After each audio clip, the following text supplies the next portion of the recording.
If you perceive something new, if you learn something new, it's such a joy. But why is schooling such a pain?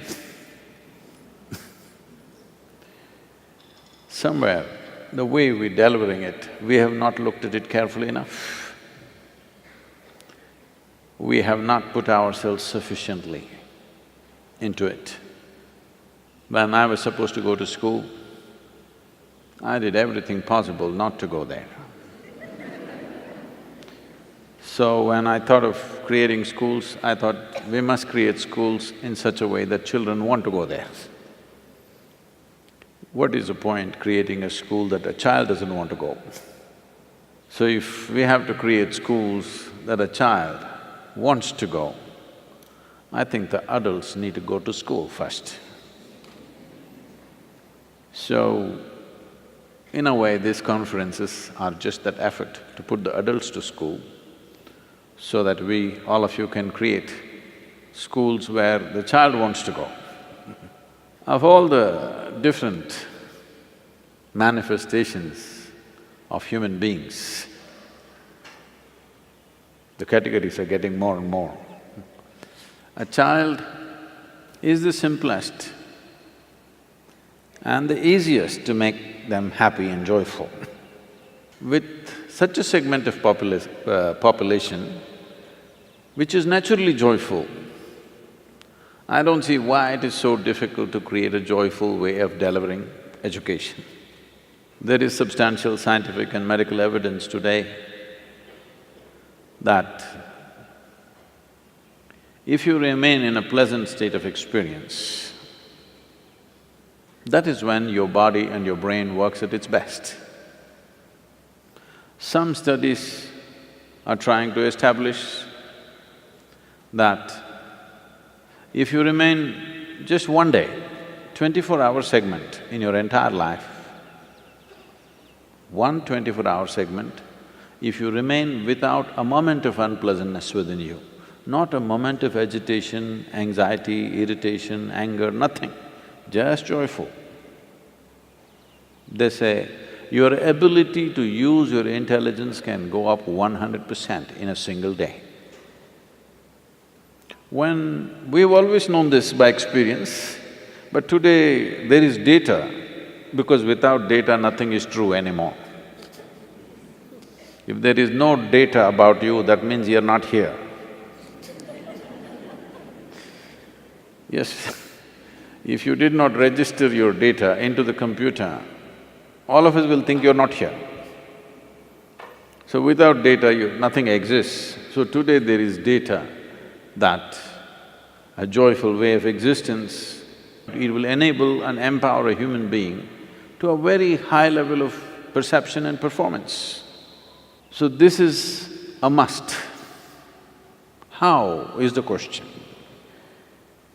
There may be many methods, but one fundamental is, if you are not joyful, you are not going to inspire anybody to be joyful, that's for sure. Why I should be telling you this? Because is there anybody here that you have not known a single moment of joy in your entire life? Is there any such person here? You cannot be, because if you did not have a single moment of joy, you would be dead. You would have no reason to live. So you know how to be joyful. I'm sure right now if I ask you, would you like to be joyful or miserable in your life, every one of you will say, I want to be joyful. So you know how to be joyful, you want to be joyful. So why do you need a guru to tell you? Yes, Sadhguru, I want to be joyful, but… To kick that butt, you need a guru.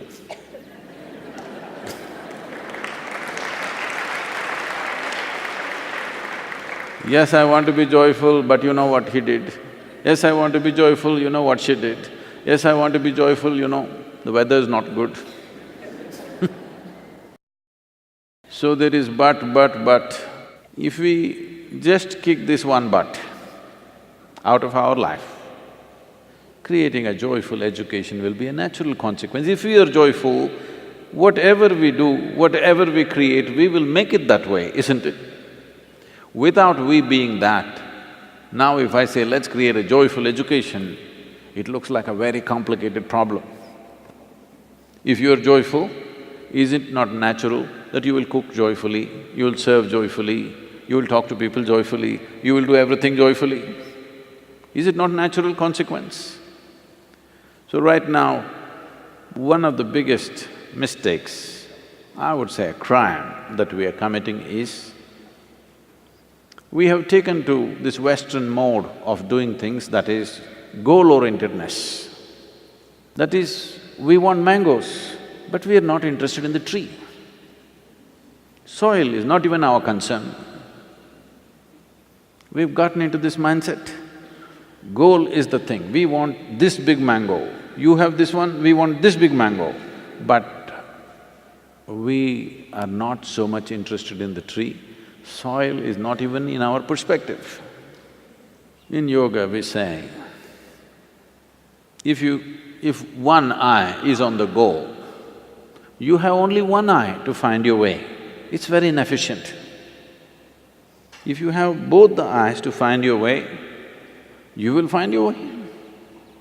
This too much goal-orientedness has made human beings, not only in schooling, in life, in the way we create our businesses, the way we run the nations, the way we conduct the affairs of the world, everything has become so skewed and not about life.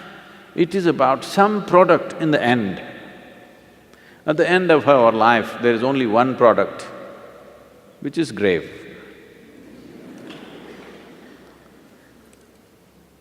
Either we are investing too much in the graveyards of the past, or futuristic.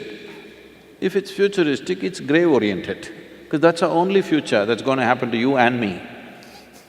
Yes or no? Hello? That is the only future.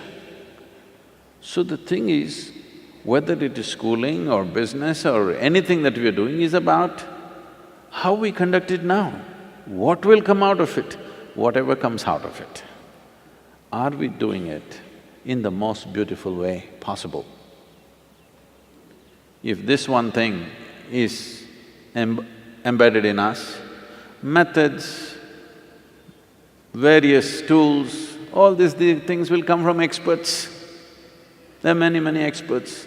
There are a whole lot of people who invested their life thinking through these things.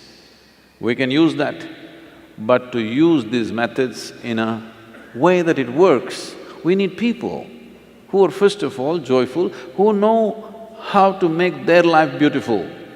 If you do not know how to make your life beautiful, this aspiration of making everybody's life beautiful is not going to work. So, many of you who are as teachers, as educators, as experts in the field, variety of expertise that is here, the evolution of the teacher is the most important thing, everything else is secondary.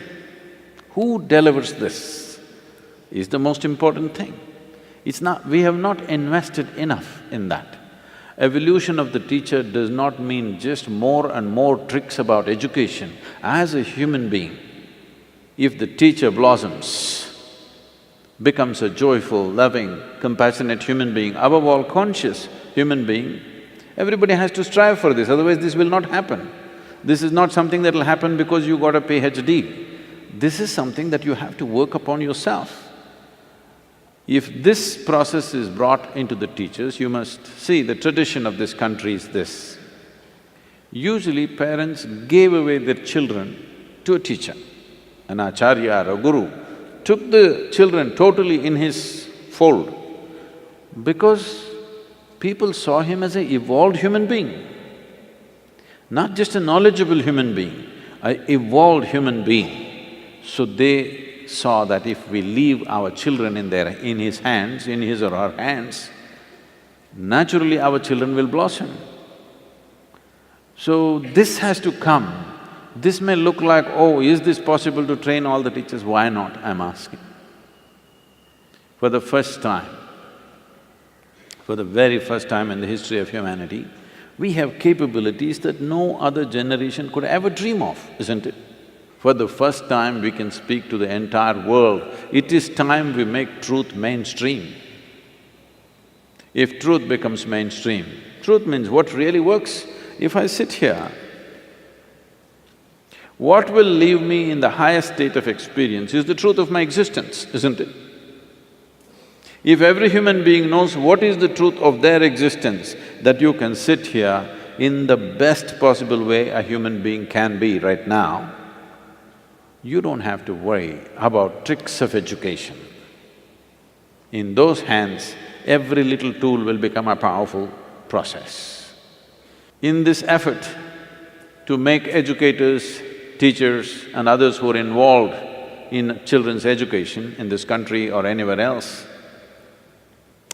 we want to offer these things to you, simple tools for transformation, something that you can do with yourself which will leave you in a better place than you are right now. This must happen. It's my wish and my blessing that this must happen.